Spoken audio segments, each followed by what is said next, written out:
Hey guys, welcome back. Today I'll be showing you how to connect a workflow on Langflow like this to a workflow in N8N simply using one node, and that's it. So let's begin. So in Langflow, you just need two things. So if you go to the share and API access, you're gonna need this. You're gonna need the URL. That's it. And finally, you're gonna need your API key. How to get the API key? Well, it's simple. You just go to here, or if you press the shared already in the API access, you will have this button. Just press it, take you to settings. As you can see, I already have an API key, but let's do a new one. So add new, give it a name, for example, like this. Generate API key, and that's your key. Alright, so we copy it, we press done. Don't worry, that will be removed. And we go back to N8N. So in N8N, all we have to do is just one simple node, the HTTP request node. How to get it? Well, go to the plus, write HTTP,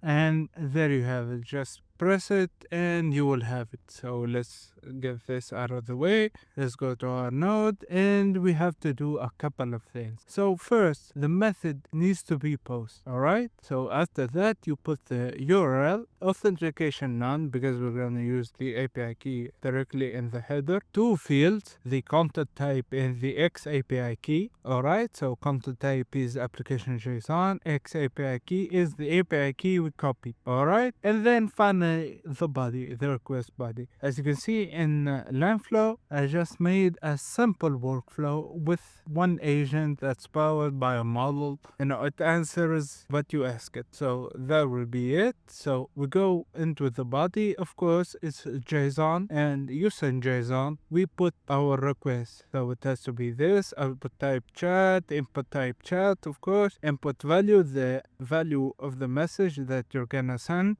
All right. So I put hello world. You can put whatever. If you have a previous node or a chat trigger, you can put the value in here. And finally, the session ID. I named the session test session 1 because I want it to be persistent, but you can name it whatever you want, and automatically Langflow generates a session ID. So that's not important for now. We have everything ready. Let's execute the step, and based on the outputs, as we can see, it returned an answer. See, the text said, hello, how can I help you today? And it tells us the model, which is the right one that I put, 2.5 flashlight. And of course, the display name, it's an agent. Of course, it's an agent node. So yeah, that's how you simply connect Langflow to N8N. Of course, it works on all workflows. You don't have to be limited to this. You can do a more complex workflow and put it in N8N, but that's how we do it. Thank you guys for watching, and goodbye.